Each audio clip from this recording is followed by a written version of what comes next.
You are standing in front of a dark wooden door, lacquered, with a bronze frame whose meaning you don't know. The doorbell is right beside it, small, discreet, like everything about this house that seems designed not to be noticed. You raise your hand, pause. On the other side of this door lives Yuki's father.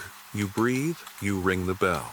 6 months ago, you didn't know the name of this street, you didn't know how to pronounce it, you didn't know it existed. It was a narrow alley in Shinjuku, the kind of place Google Maps doesn't suggest and tourists never find. You were lost, literally. It was a Thursday. You remember because you'd missed your connection on the Marunouchi line. Your phone was at 4%. The rain started without warning, the way it does in Tokyo in September. You ran into the first covered place you could find. It was a small bar, no sign, no menu in the window. 6 stools at the counter, 2 of them taken. A man in a suit sleeping upright, and her. Yuki was cleaning a glass, with that slow, circular motion people make when they're not thinking about anything. She looked up when you walked in, not startled, just watching. "You can sit," she said, in English, no forced accent. You sat. You asked for something warm. She brought black tea without asking. You sat in silence for 12 minutes. You know because you kept watching the clock on the wall, waiting for the rain to stop. The rain didn't stop, but you stayed. "You're lost," she said. It wasn't a question. "I am," you said. "It happens," she answered, and poured more tea. That was the beginning. In the weeks that followed, you went back to the bar 3 times a week. Sometimes the rain helped. Most of the time it didn't. You went because she was there, and because the tea was good, and because there was something in the way Yuki spoke, slowly, choosing each word as if everyone had weight, that made you want to pay attention. On the 5th visit, she taught you to say thank you correctly. On the 8th, she told you she'd spent 2 years in Lisbon. On the 12th, you arrived late and she'd already set your tea aside. You realized you were in love on a Saturday in October when she wasn't working and the bar felt too big, too empty. You stayed 10 minutes and left. That night, you texted a friend back home. "I think I have a problem," he replied. "That kind of problem is a good one." 3 months later, you and Yuki were walking through Yanaka at 6 p.m., the restaurant lanterns lighting up one by one. Her hand was in your coat pocket, not holding your hand, just resting there, the way someone occupies a space carefully. "My father wants to meet you," she said. You didn't answer immediately. The smell of yakitori on the grill, an orange cat on a stone wall, a bicycle passing. "Is he serious?" you asked. "With him,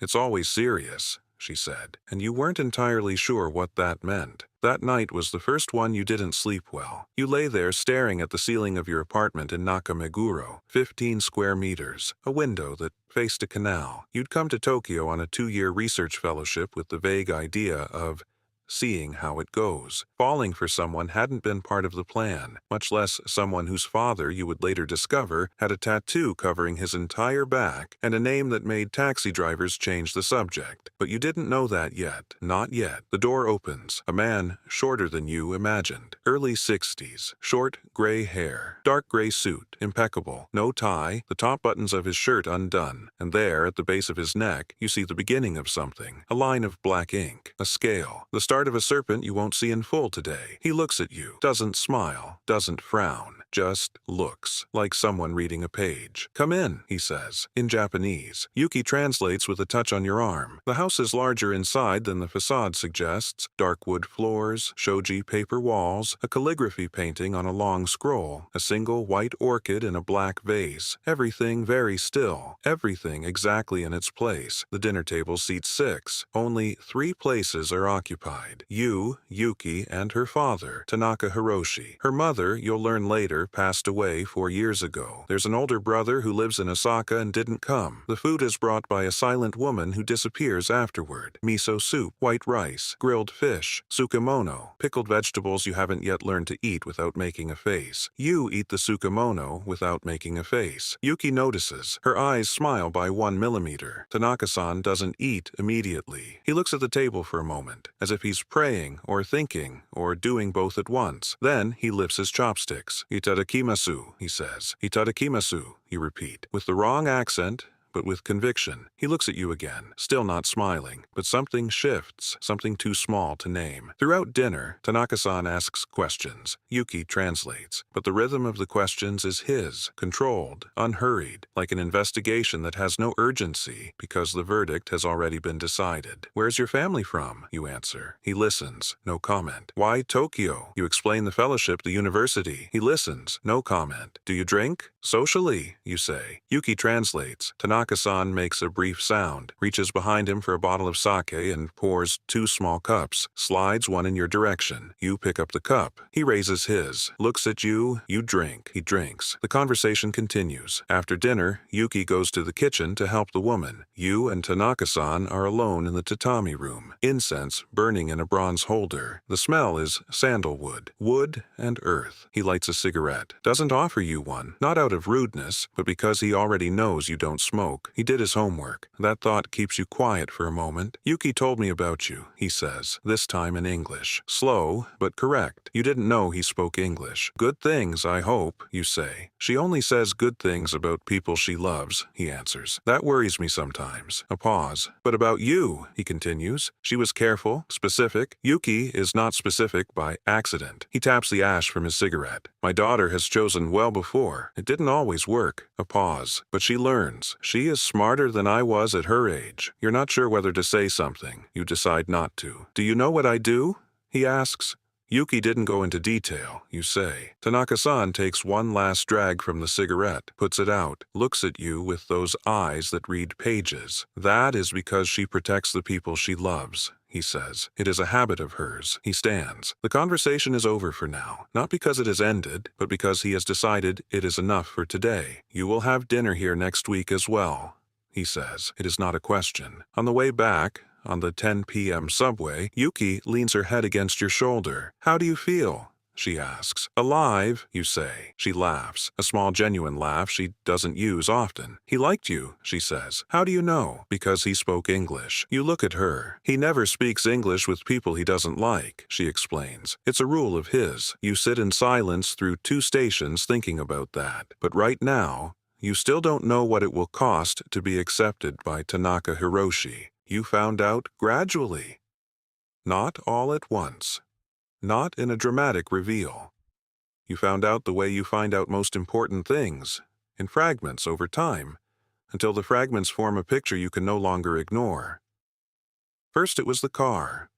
A black sedan always parked outside when you visited. The driver who never left the car. Who stayed there for hours. Then it was the restaurant visit. Tanaka-san had invited you to lunch at a sushi-ya in Ginza, the kind of place where there's no menu on the wall because you don't need one, where the owner came to the table and bowed, where no one brought you a check. Then, it was the night you went to pick Yuki up from her apartment and saw a man in a suit standing in the hallway. Young, eyes that never rested. He assessed you in 2 seconds and looked away. Bodyguard? You asked Yuki once you were inside. She was quiet for a moment. My father worries, she said. About what? About the people he loves.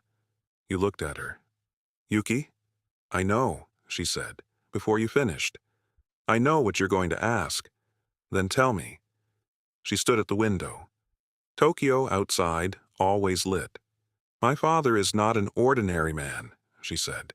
You're going to find that out in ways I won't be able to protect you from. I needed you to know him first, as a person, before knowing the rest. A pause. If you want to leave after you know, I understand. You looked at her for a long time. I might, you said, but I won't. She turned to you, and for the first time since you'd known her, her eyes looked fragile. I won't pretend it was easy to process. It wasn't. There was a week where you walked through Tokyo alone, just trying to think. In and out of konbinis at 2 a.m., buying coffee you didn't need. Standing on a bridge over the Nakameguro Canal, staring at the black water, thinking about what your mother would say, what your family would say, what you would have said 6 months ago if someone had told you this story. But here's the question, and I need you to really think before you answer. And here I ask you. You're on a bridge in Tokyo. It's midnight. To your right, the path to Yuki's apartment.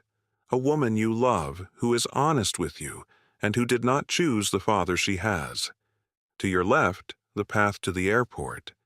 A flight home, to a simple life where everything makes sense and nothing is too complicated. Do you stay or do you go? Tell me in the comments, because the answer says more about you than it does about them. You stayed.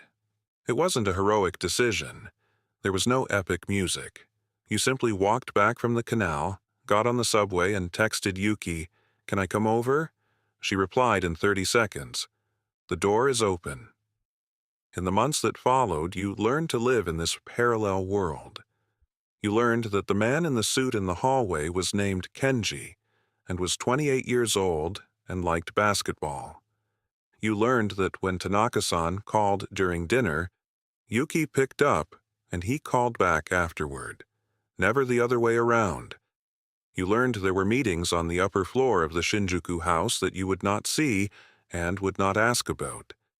You learned that Tanaka-san had a code, rigid, old, personal. That inside that code there was a version of honor that wasn't yours, but that was real to him. That he loved Yuki with an intensity that didn't fit inside gentle words. One afternoon you found Tanaka-san in the interior garden of the house, alone. He was watching the koi in the pond, orange and white, turning slowly. You stood beside him without saying anything. He was quiet for a while. "My wife planted those flowers," he said, pointing to a bush with yellow blossoms. "She used to say that koi need color around them, that otherwise they get sad." You looked at the flowers. "Is Yuki like her?" you asked. In stubbornness. "Yes," he said, and it was the first time you saw something close to a smile on his face. The proposal was not planned. It was an ordinary Tuesday. The two of you were at her apartment in Sanganjaya. She was reading, you were trying to study kanji and failing consistently. The smell of frozen gyoza you'd forgotten on the stove filled the apartment. The window was open. A bicycle passed on the street below every now and then. "Have you ever thought about staying?" you asked, without looking up from your notebook. "Staying where?" she said. "Here, Tokyo, with me." She put the book down. "You're proposing to me with the window open and the smell of burnt gyoza?" "I didn't plan this well," you admitted. "No," she said. You looked up. "You didn't," she completed, and smiled. Telling Tanaka-san was different. You went alone, without Yuki. She wanted to come. You asked to go alone. It was something you needed to do your own way. Tanaka-san received you in the tatami room. Sandalwood incense, 2 cups of sake already on the table, as if he knew. You said what you came to say. Directly, without hedging, that you loved his daughter, that you would take care of her, that you understood the world he lived in and weren't going to ask it to change, but that you needed him to understand that Yuki's life would be beside yours, and that you would honor that the only way you knew how, by being honest. Tanaka-san was silent for a long time. Then he picked up both cups of sake, handed one to you, drank his. You drank yours. "She will give you trouble," he said. "I know," you said. "She is stubborn like her mother." "I know. And you will stay in Japan." "For now. After that, wherever she wants." Another pause. "My world will touch yours sometimes," he said. "Not because I want it to, because that is how it works." "I understand." "You don't understand yet," he said, without cruelty, as a fact. "But you will." He stood, walked to the window that faced the garden, stayed with his back to you for a moment. And there you saw, through the gap between his collar and his neck, the end of the serpent that had begun at the first dinner. Black scales, a coiled tail. "Take care of her," he said, without turning. "I will," you said. He turned, extended his hand. You shook it. His hand was firm, dry, the hand of a man who had made many decisions. The wedding was small, 11 people, a room in a tea house in Kyoto that Tanaka-san chose, and about which you didn't ask how he managed a reservation in 3 weeks. Yuki was in white, not the white of a ceremonial kimono. She chose a simple long dress, no lace. She said she wanted to look like herself, and she did. At the end of the ceremony, Tanaka-san stood beside you for a moment while the others talked. He was watching Yuki, who was laughing at something her one friend who'd come had said. "She doesn't laugh like that often," he said. "I know," you said. "With you, she does." You didn't answer. There was no need. He was quiet for another moment. And then he did something you didn't expect. He placed his hand on your shoulder, once, briefly, and took it away. 6 months after the wedding, you are in a larger apartment in Meguro. There's a cat that Yuki insisted on adopting, Kumo, which means cloud, and who sleeps on top of the refrigerator and ignores you consistently. On Thursdays, you have dinner at Tanaka-san's house. You've learned to eat tsukemono without making a face. He's learned to ask one question per dinner about your home country, always one, curious, unhurried. Last week it was about carnival. You tried to explain. He listened with that attention of someone reading a page. "Sounds loud," he said at the end. "It is," you said. "Yuki would hate it." "She would love it," you said. He considered. "Perhaps. You still don't understand everything. You probably never will. There are parts of this world that are not yours to understand, and you've learned to respect that the same way you learned to take your shoes off at the door, to say itadakimasu before eating, to stay quiet on the subway. You've learned that some rules don't need explanation. They need respect. And you've learned that sometimes love doesn't come in straight lines. It comes in small windows, in bars without signs, in September rain, in cups of black tea, and in unanswerable questions you choose to answer anyway. Yuki is asleep. Kumo is asleep on top of the refrigerator. Tokyo outside never sleeps. You stand at the window for a moment, the canal below, the glow of streetlights on the water. You are not Japanese. You never will be. But when Tanaka-san passes the sake to you before drinking his own, without asking, without ceremony, you understand that you have been accepted in the only way he knows how to accept someone. And in this world, that is enough.